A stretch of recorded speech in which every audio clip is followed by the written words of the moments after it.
Servus Männer, it's Red Pill Germany again. Germany has voted and the complete results are not in, but we have estimates already. So here I want to give you a quick update on what the situation looks like right now. And in my opinion, there was a little surprise at least when you compare the results to the latest polls we had just before the election. Let's jump right in. We see that the CDU-CSU union, so that is Angela Merkel's faction, they are almost up there with the SPD, and that is the surprise, I would say, because most of the polls said that the SPD has a 4 or 3% advantage here. Now they look almost equal on election night. Of course, this can still change, but I would have thought that the SPD would be more ahead. Well, that is what the polls led us to believe. And it is not implausible, as Mr. Laschet is a very, very weak candidate. So I have been watching those estimates since 6 p.m. when they first came out.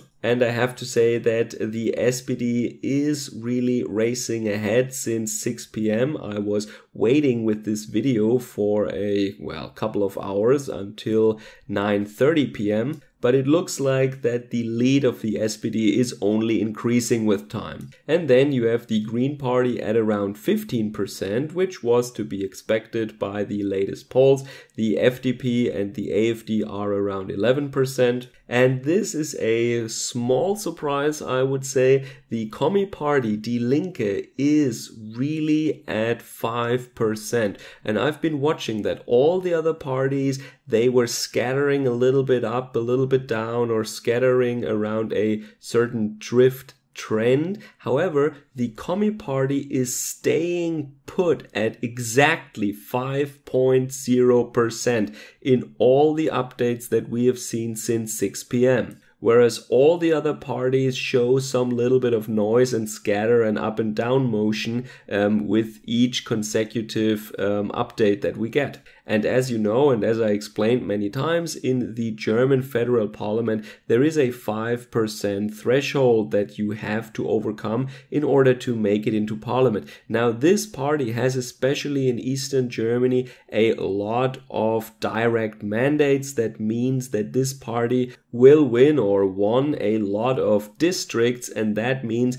their guy gets into parliament no matter what. We have 2 votes in Germany for these elections. One is the first vote, that is the direct candidate for your district, and the second is a vote for a party. And this second vote is then used to realize via list candidates that fill extra seats in the parliament that the percentage that a certain party got in the overall federal election in all the different states from all the different districts is corresponding to the number of seats in parliament, while you still have direct candidates. And this makes sure that it is not a winner takes it all kind of system where the big parties would profit from, but smaller parties can also via list candidates, even though they don't win a single district directly, they will still be represented if they have over 5%. That is what this is all about. And this is also why our parliament, or this is one reason why our parliament is getting bigger and bigger, because they are using more list candidate seats in order to make these ratios work out. So I find it a little suspicious and Susan, whoa, hold it. I didn't say anything. I find it noteworthy that the party Die Linke does not show any scatter in the updates, but they're staying put precisely at the very percentage that they need to make it into the Bundestag. That is very peculiar, to say the least. And now there were a couple of funny stories. For example, Mr. Laschet made a mistake when he cast his vote in Aachen. I think that is where he lives or where he's a candidate. And normally our elections in Germany are secret. That means nobody must know who you voted for. And normally we fold those ballot sheets with the marked part, with the marked side of the page to the inside and the empty backside to the outside, so that no one can see who you voted for, where you marked your cross, and then we put it into the ballot box. But what he did, and he knew, when these big politicians, when they cast their vote, there is always a lot of press, a lot of cameras around, so he must have known what he's doing. I mean, nobody is that stupid. Well, who knows? And then he folded his ballot the other way around with the X on the outside,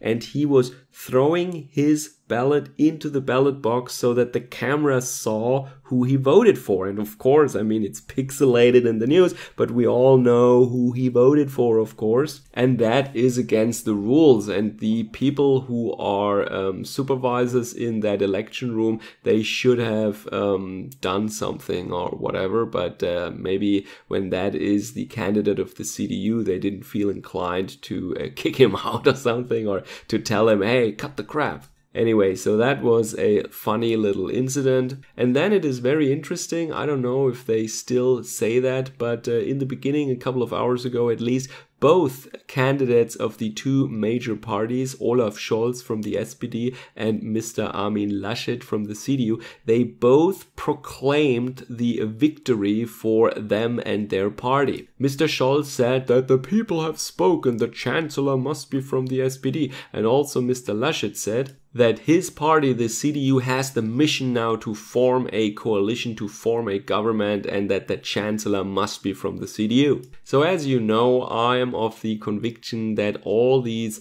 major mainstream mainline parties, they're acting basically as one big party or as wings of one big party, and they have their disagreements here and there, like how fast the tax rate should rise, or how fast mass immigration should be increased, or when exactly the internal combustion engine, coal and nuclear power should be made illegal, or in how many years the consumption of meat and animal products will be made illegal, in 10 or in 15 years. But they do not disagree about these questions in a fundamental or significant way. Like, none of them says that the internal combustion engine should not be banned in the foreseeable future, at least whatsoever. And none of them says that we should bring back nuclear, at least not in a serious way, I have heard. So now it becomes like an interesting or a fun to watch theater performance, and it would be really fun, and maybe it is fun if you don't pay taxes in Germany, but if you are a taxpayer here, it is not really fun to watch anyway. So the entertaining or funny aspect might be like how much damage they will do to each other when they are fighting for posts and positions. Of course, ultimately the taxpayer will have to pay, so the ultimate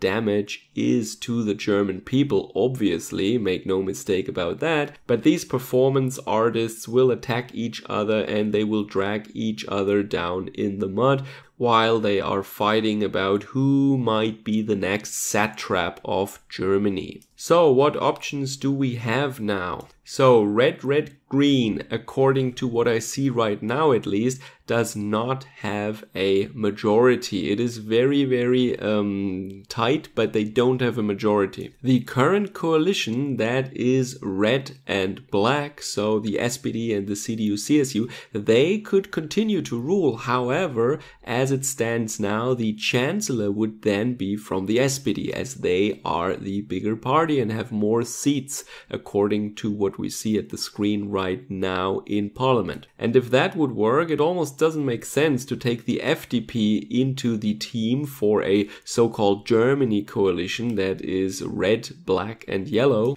because you really don't want to share power with yet another faction, and they want to have a minister then, and they want to have more posts that your party could otherwise have. So if you can make it work with a two-party coalition, why go for a three-party coalition? That is not really making sense if you are a career politician who is after money, posts and power. The same can be said for the Kenya coalition, which is just red, black and green. But what could realistically happen is the so-called Ampel, that is the traffic light coalition, very creative, huh? Red, green and yellow, or the Jamaica coalition, which is black, green and yellow. So the CDU, CSU, the Green Party and the Liberal Party. As you can see, in both of these configurations, you would have the Liberal Party working together with the Green Party, and then they take one of the bigger parties, the SPD or the CDU, CSU, as a major partner who is also becoming the chancellor then. So now it is really up to the Green Party and the Liberal Party who of these bigger parties they would tolerate. And the bigger parties cannot really do much. It is really the Green Party that has to talk to the Liberal Party now, and they must figure out who of these two big parties they want to, well, get into a coalition with. They are the kingmakers now. And yes, these two big parties could also rule together, but I don't think that they really want to. That is just my feeling, but we will see.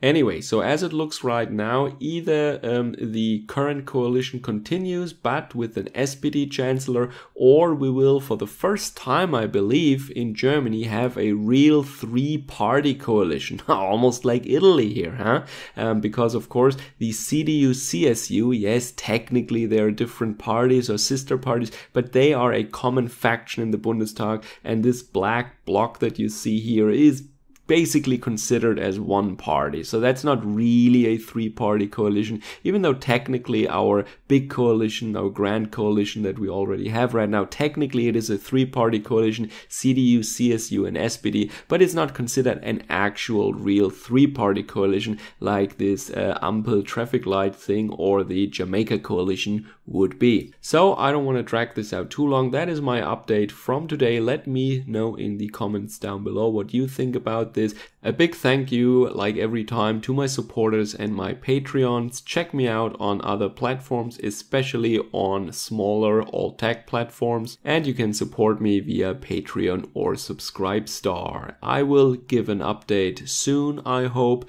when something changed or when we have new news about this Sunday's election. Stay tuned and enjoy your upcoming week. Servus, Kameraden.